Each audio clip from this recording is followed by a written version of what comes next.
All right, let's talk about data collection procedures. So data collection procedures refers to the process of collecting data. Who will data be collected from? That's the question you're asking yourself. That is, who are your population, and then you're also going to asking questions about who are your sample, okay? How do you want to put them in your sampling frame? Then how will it be collected? That is, what technique do you want to use to collect the data from a large population? But what is population and what is sampling? So population refers to the entire element, okay? The complete element for your study. So if you're considering undertaking a research in public health and you want to see something on people's, let's say, response to COVID, okay, males' response to COVID, okay, like the masculine gender, their response to COVID in a particular environment. So let's say in Madagascar, I'm just saying, your population will be the entire males in Madagascar. If your population of the study is to examine the response of male to COVID vaccine in a particular region of Madagascar, not the entire Madagascar this time, your population is the male in that region. So somehow it works hand in hand with your area of the study or your scope. If it's a particular organization that you are investigating, your population of the study is not the entire male in the whole of that country. It's the entire male in that organization, if your interest is in that organization. So try to identify who are really your population. So you know what you want to survey, or you know what you want to research on. The population is the entire element of that that's a phenomenon, or the entire element of the study area, or the aspect you want to focus on. That is your population. So the mistake is that people may be working on something for rural women, but they'll go and carry the population for the whole country and use that to draw a sample. No. If you're working on women, just understand who is your study concerned about. Now, the entire element of that concern, that's your population. So if your study is on rural women, then your population is the women that are living in those rural areas, the total number, not the entire women in Nigeria, not the entire population of Nigeria. We hope that is clear enough. Sample are subsets of the population. So samples belong to the population. They are just a handful or a subset of the population that you want to use to generalize or to make some findings about the population. So this is what population and sample does. From the population, you pick some samples, okay? So all these other elements inside here in the sample box, they all belong in the population, but they were selected because as a researcher, you're limited. You can't really investigate every single body or every single thing or every single element. If you're investigating something on rats, you can't you can't possibly gather the entire rats to investigate. You have to pick some samples, okay? So these samples are drawn from the population. And then what are you doing with the sample? You use the sample to collect data, analyze data gotten from the sample. Why? Because you want to use it to generalize conclusions about the population. What are sampling techniques? Sampling technique refer to, sampling technique refer to the process of selecting a sample of interest from the population of the study. So yes, you've understood what population is, the entire element. Sample, a subset of the element. But how do you select the subset? Are there techniques you use? Yes, there are two major types of sampling techniques: probability technique and non-probability technique. So probability technique are made up of, or probability technique refer to those technique or the way of drawing a sample such that almost everybody has an equal chance of being selected. So if I'm working on rural women, and then I want to draw a sample of maybe 100 rural women. For probability technique, I'm using a probability technique. I want to draw in such a way that almost anybody could have been selected. So there are some techniques, or there are some methods of probability sampling technique. The simple random sampling. So simple random means everyone had an equal chance of being selected, okay? Some of the processes of simple random could be like the ballot thing or the table of random numbers. So let's say for the ballot, for example, you want to select 100 women, okay? And then you have like 200 pieces of paper. And then you say yes, no, yes, no. You have 100 yes in that box and a lot of no. So you go around making sure that all the women select. And then only the people that picked, only the 100 people that picked yes are now the people you use for your study. So that is the simple random sampling. So in the course of the lecture, we're going to see how to use other forms of, or what other forms of probability sampling method contains or comprise of, like cluster sampling, systematic, and stratified random. Now, how about non-probability? Non-probability sampling method refer to those to the methods of selecting the sample in such a way that not everyone had an equal chance. There was some level of bias in selecting the sample. So let's see exactly what are some of these probability sampling technique and some of the non-probability sampling technique. So can you see this infographic? Yeah, so Scriba presented it very well, and that's why we decided to adopt this picture from them. For probability sampling technique, you have like simple random sampling, systematic sampling, stratified, and cluster. Simple random, let's say we wanted to select like select 5 or 6 samples, or 5 or 6 people from the population, and want to use simple random. We may take like a table of random numbers, okay, and then we write 1, 2, 3, 4, 5, 6, and then we have 1, 2, 3, 4, 5, 7, 8, 9, 10, you know, and then ask these people to select a number, or we pick some. Let's say we have 1, 2, 3, 4, 5, 7, 8, 9, 10 written out in a table of number, and then we randomly select some, like 5 of those numbers randomly, and then you ask a class to take a number, you number 1, number 2, and then they pick a number, and then you look at the number you want to work with and say, oh, who is number 5, who is number 8, who is number this, and then those people come out. So could you see anybody could have been number 5, number 8, or whatever. So simple random sampling is when anyone could have just been selected. Systematic sampling refers to that sampling technique that is kind of structured. So can you see this diagram? In this diagram here, it's like saying you pick the next element after every 2 elements, or after every 2 items.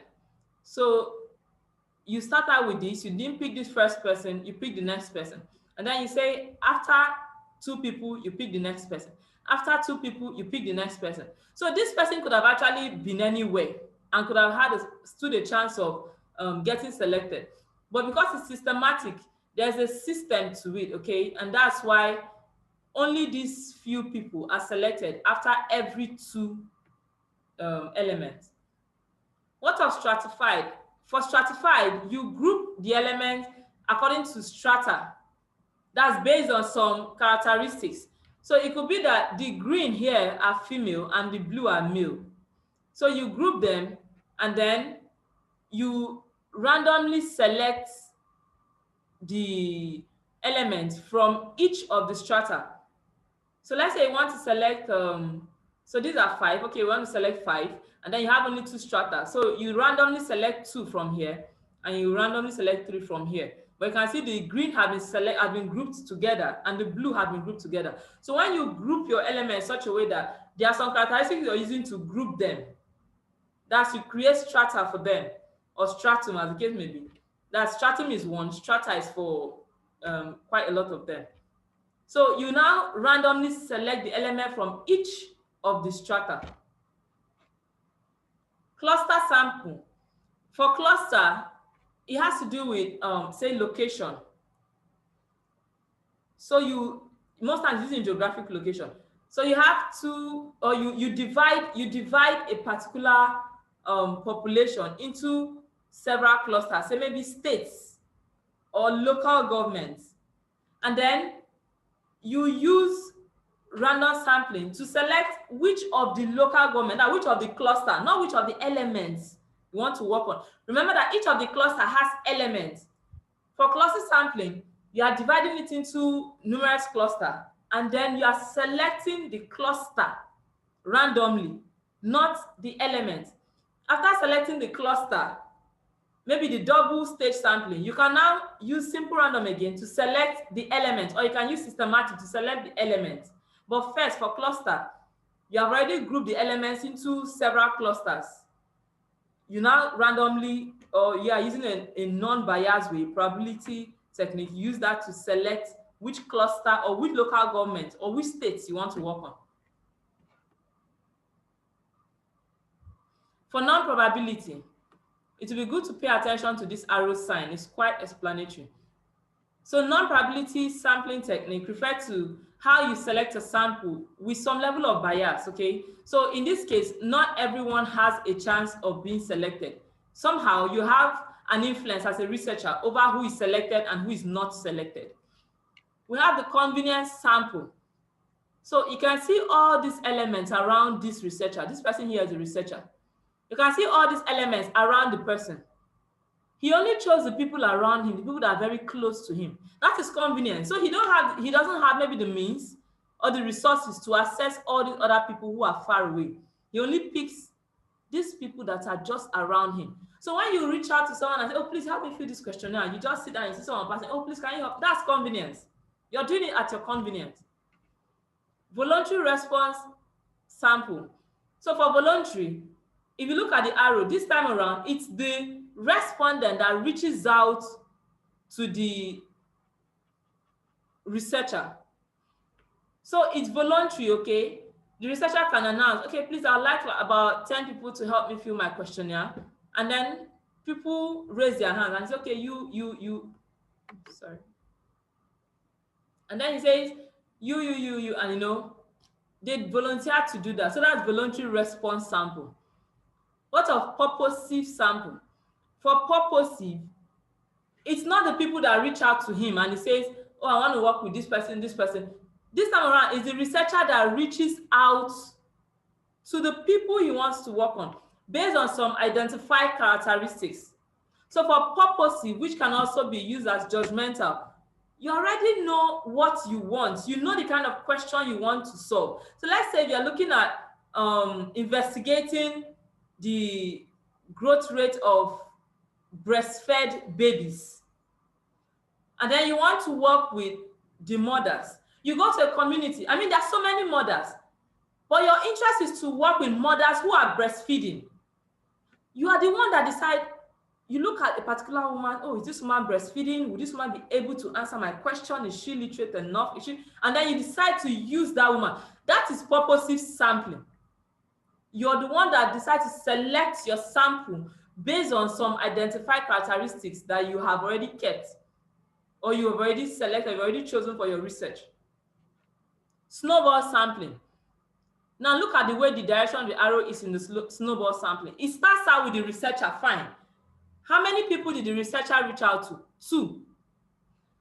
But this second person the researcher reached out to, or the people the researcher reached out to, or the participants, or the recruits of the researcher, also reached out to 3 other people. So it's like some kind of network research, you know, where you recruit some persons, you recruit few people for your research, and then you recruit further persons through the people that you have already recruited first. That more members are recruited by your current participants.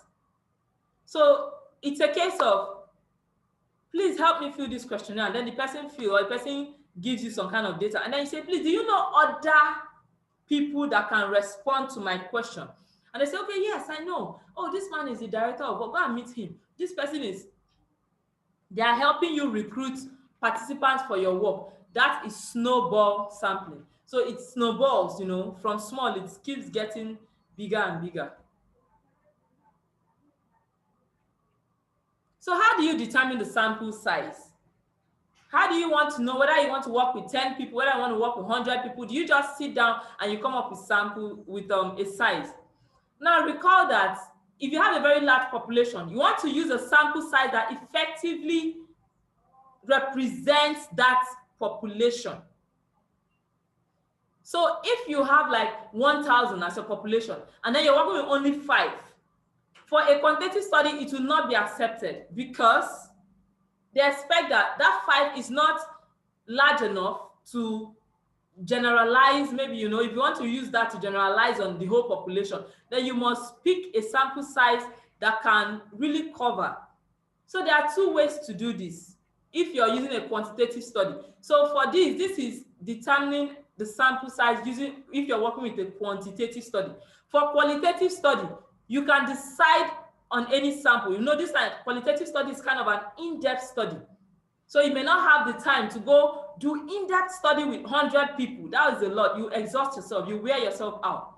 So, but this figure here, designed by me, I call it the academic Hive sample size selection paradigm, is used to determine the sample size when you're working with quantitative study. Here's how you start. You ask yourself, is your population known? Do you know the size, the figure? Do you know how many people are in the population? If your answer is yes, then you have to determine it statistically.